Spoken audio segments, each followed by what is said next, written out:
Well, you might be feeling misty for Christie. Let's just say New Jerseyans knew where to draw the line with Christie.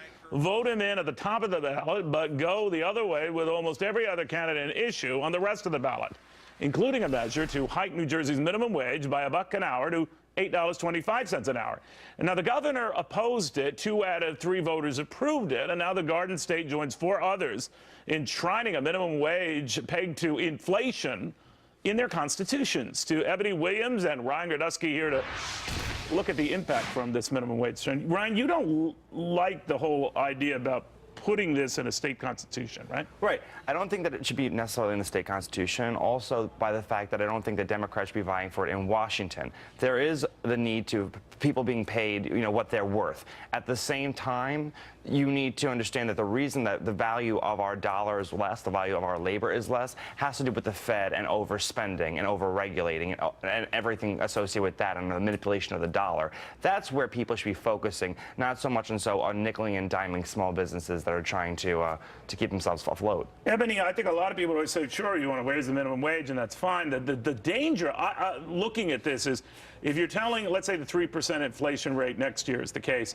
but businesses in New Jersey aren't seeing their business improve 3%. Some of them might be contracting 3%. You're obligating them to pay 3% more to workers who they might sooner have to lay off than give them more money, right? Well, Neil, I think you make a good point. At the end of the day, we all want fairness and we want a livable wage for hard workers in America. But you're right, Neil, we have to balance that with the likelihood of unemployment coming into play as well. And I think that New Jersey's got a right idea, a right intention behind it, but we have to be careful about attaching that too severely to an inflation rate that may or may not be a reality for some states. Ebony, do you worry as well about others who are not paid a minimum wage, they're paid higher, but they see that their wages are being increased by X amount to inflation, and they're not? In other words, that it actually sets up some frustrations and battles within these states that have this. Well, right. We want to make sure that the incentive basis is always there. And so certainly we don't want people feeling like their work is not being acknowledged.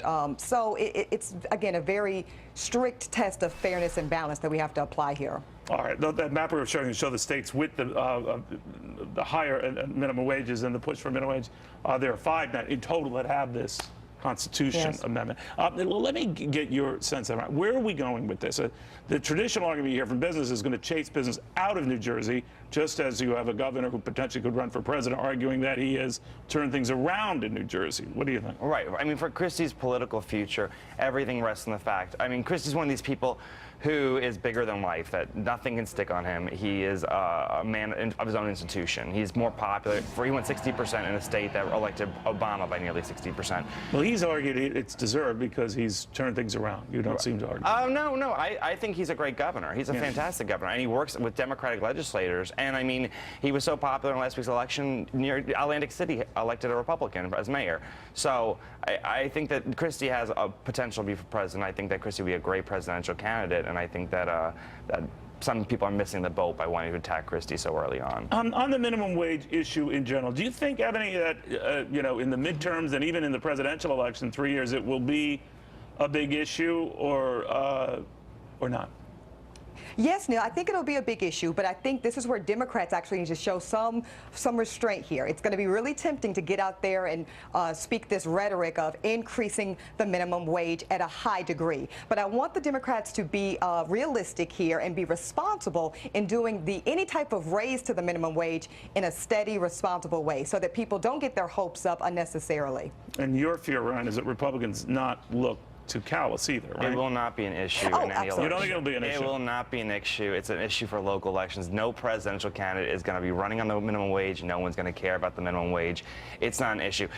Financially speaking, and like, when you come to theory, it's a terrible idea raising minimum wage for all Austrian purposes of attacking businesses. At the same time, 2 out of 3 New Jerseyans approve this. Yeah, because it sounds popular. Yes, right. I'm sure if there was a legal holiday for your dog, it would vote by 2 to 3 margin. So I mean, wouldn't it be a killer if your dog didn't vote? All right, guys, thank you both very, very much.